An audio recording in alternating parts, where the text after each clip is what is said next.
বাদশাহ হারুন আর-রশিদ রহমাতুল্লাহি আলাইহি একদিন সব উলামায়ে কেরামদেরকে দাওয়াত দিলেন। ও উলামায়ে কেরাম, আপনারা আমার রাজপ্রাসাদে দুপুর বেলা দাওয়াত গ্রহণ করেন, কিছু আপ্যায়ন করাবো আপনাদেরকে। সমস্ত উলামায়ে কেরামরা বাদশাহ আমন্ত্রণ পাওয়ার পর সবাই দুপুরবেলা জড় হয়ে গেলেন। দুপুরবেলা আপ্যায়ন করাইলেন সমস্ত উলামায়ে কেরামদেরকে। উলামায়ে কেরামরা আপ্যায়িত এত খুশি হইলেন। উলামায়ে কেরামদেরকে বাদশাহ হারুন আর-রশিদ ডাক দিয়া কয়, ও বাদশাহ, ও উলামায়ে কেরামরা, আমি বাদশার পক্ষ থেকে একটা খবর আপনাদের কানে পৌঁছায় দিতে চাই। সমস্ত উলামায়ে কেরামেরা কি আওয়াজ, ও বাদশাহ কি বলেন? বাদশাহ হারুন আর-রশিদ ডাক দিয়া কয়, আপনাদেরকে মতন খাওয়াইলাম, খাওয়ানোর পর আমার একটা প্রশ্নের জবাব। কি প্রশ্নের জবাব? আমি বাদশাহ হারুন আর-রশিদ জান্নাতি নাকি জাহান্নামে একটু জানবার চাই। সব উলামায়ে কেরামের মাথা বড় গরম। কেমনে বলবো, কি করে বলবো? জান্নাতের সার্টিফিকেট আমাদের কারো হাতে নাই। এই বাদশার জবাব আমরা কি করে দিব? এবার বাদশা একটু রসিকতা করিয়ে বলে, ও উলামায়ে কেরাম, আপনাদেরকে খাওয়ায়া আমার কি লাভ হইল? প্রশ্নের জবাব তো পাই নাই। এবার সব উলামায়ে কেরামরা বিদায় নিবেন ভাব। এবার একটা মজমার থেকে, ওই মজলিস থেকে, উলামায়ে কেরামের মজমার থেকে 9 বছরের একটা বালক ডাক দিয়া কয়, বাদশাহ, সব উলামায়ে কেরামদেরকে যাইতে একটু বারণ করেন। সমস্ত উলামায়ে কেরামের মাথা বড় গরম। আমরা বলতে পারি নাই, সব উলামায়ে কেরামরা বলতে পারে না, আমরা কি বলবো? এবার 9 বছরের বালক ডাক দিয়া কয়, ও উলামায়ে কেরাম, আপনারা একটু বসেন, বাদশা প্রশ্নের জবাব আমি 9 বছরের বালকই দিয়ে দিব। এবার 9 বছরের বালক, ওর কণ্ঠের আওয়াজ শুইনা সমস্ত উলামায়ে কেরাম বসে গেলেন। এবার 9 বছরের বালক বাদশাকে ডাক দিয়া কয়, বাদশা, যে প্রশ্নকারী সে বড় নাকি যে জবাব দেনেওয়ালা সে বড়? বাদশা তো খুব বুদ্ধিমান, আকেলারা পেশা খামোশি বুয়াদ, পেশায় জাহেল পরামোশি বুয়াদ। وأما من خاف مقام ربه ونهى النفس عن الهوى فإن الجنة هي المأوى। আল্লাহ বলেন, যারা ওই দিনকে ভয় করবা, ওই দিন তথা আখিরাত দিবসকে যারা ভয় নিয়ে আগাইবা, রব বলেন তাদের জন্য আমি আল্লাহ প্রস্তুত করে রেখেছি জান্নাতুল মাওয়া।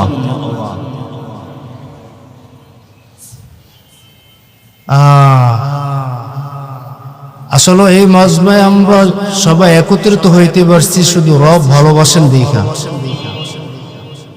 রব যদি মূলত ভালো না বাসতেন আর আমাদের যদি ইচ্ছা আগ্রহ না থাকতো, আসতে পারতাম? বান্দার চেষ্টা আল্লাহ পাওয়া আর রবের চেষ্টা হলো বান্দাকে আগায় নেওয়া। দুই চেষ্টা যখন একত্রিত হয়, রব বান্দাকে কাছে টেনে নেন।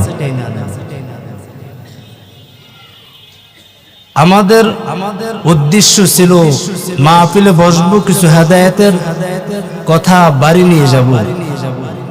রব চাইছেন তো আসছি, রব চায় না, যাদেরকে রব চায় না তারা আসতে পারে না। মূলত রব আমাদেরকে চাইছিল, এই জন্য আসতে পারলে ঠিক নেই। যেহেতু রব নিয়ে আসছেন, অন্তত আল্লাহর আদালতে বলেন, আল্লাহ কিছু দেন বা না দেন, আখিরাতের ভয় অন্তরে ঢুকাইয়া বাড়ি ফিরাই দিন। বান্দার অন্তরে যদি রবের ভয় থাকে গুনাহ করতে পারেনি? আর জোরে বলেন, অন্তরে যদি আল্লাহর ভয় থাকে জিনা করতে পারেনি? অন্তরে যদি মাওলার ভয় থাকে নাফরমানি করতে পারে? আল্লাহ কয় তুই কেন নাফরমানি করবি? আমি আল্লাহ তাআলা তোর কেমন আপন। আমি আল্লাহকে ভুইলা আজ আমি আল্লাহ তাআলার পথ বাদ দিয়া ভিন্ন পথ অবলম্বন করছো তুমি। তোমার দিলে কি আমি মালিকের ভয় নাই? হে যুবক, ও আল্লাহর গোলাম, আজ তুমি রবের নাফরমানি কেমন করে করতেছো? তোমাকে মসজিদে দেখা যায় না, রবের ভয় অন্তরে ঢোকাও না। ও গোলামেরা, এই জমানার মানুষগুলো কেন হেদায়েত পায় না জানেননি? এই জমানার মানুষগুলো হেদায়েত পায় না একটা কারণ, এই জমানার মানুষগুলো হেদায়েত রবের দরবারে চায় না।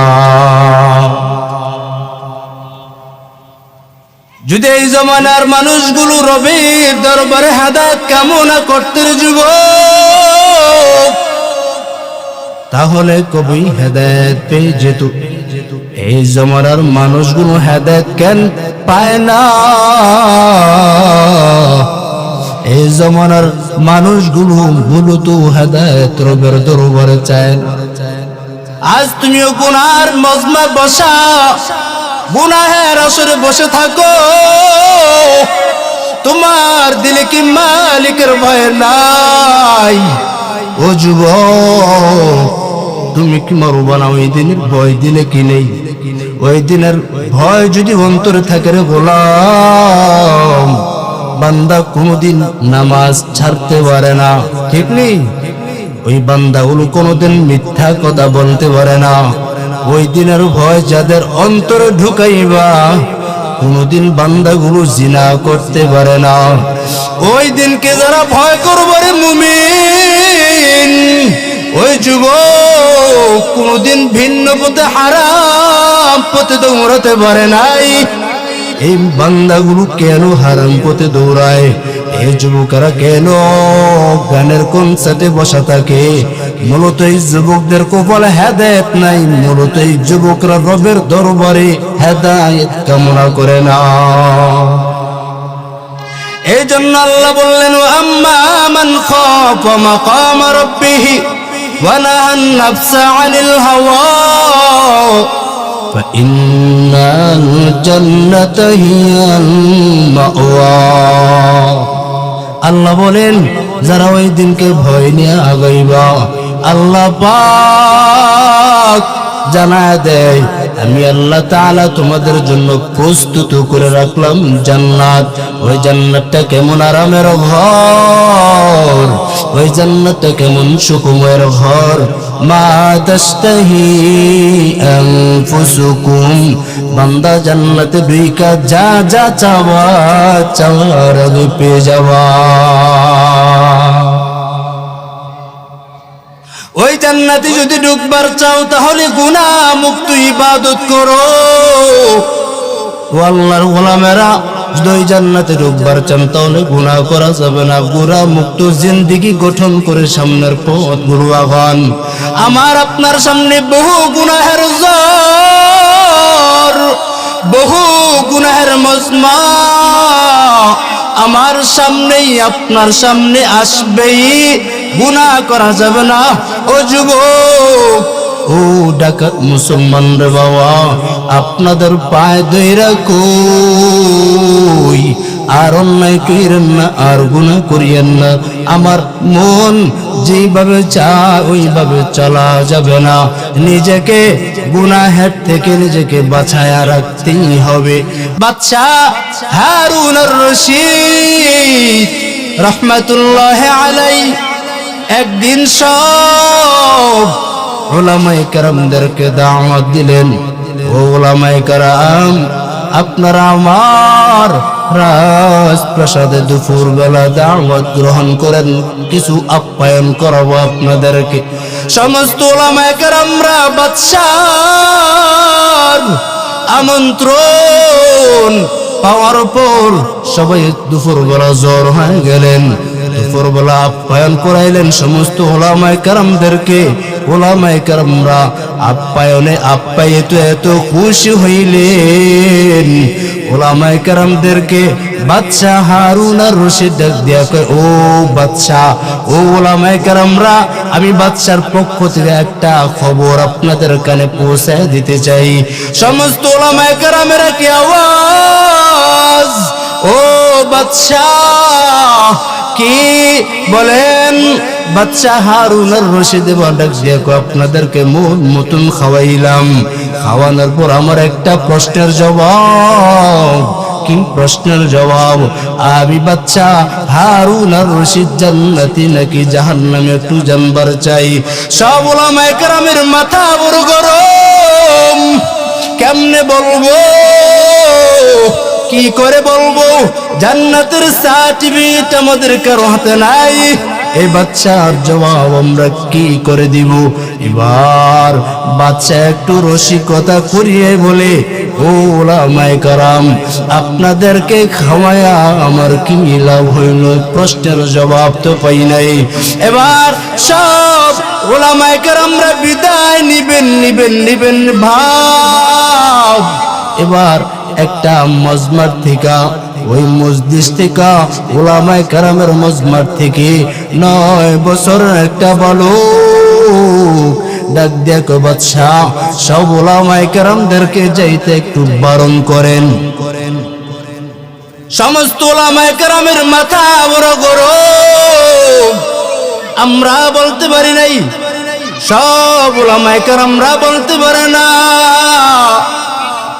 আমরা কি বলবো? এবার 9 বছরের বালক ডাক দিয়া কয়, ওলামায়ে কেরাম, আপনারা একটু বসেন, বাদশা প্রশ্নের জবাব আমি 9 বছরের বালকই দিয়ে দিব। এবার 9 বছরের বালক, ওর কণ্ঠের আওয়াজ শুইনা সমস্ত ওলামায়ে কেরাম বসে গেলেন। এবার 9 বছরের বালক বাদশাকে ডাক দিয়া কয়, বাদশা, যে প্রশ্নকারী সে বড় নাকি যে জবাব দেনেওয়ালা সে বড়? বাদশা তো খুব বুদ্ধিমান। আকেলারা পেশা খামোশি বুয়াদ, পেশায় জাহেল পরামোশি বুয়া।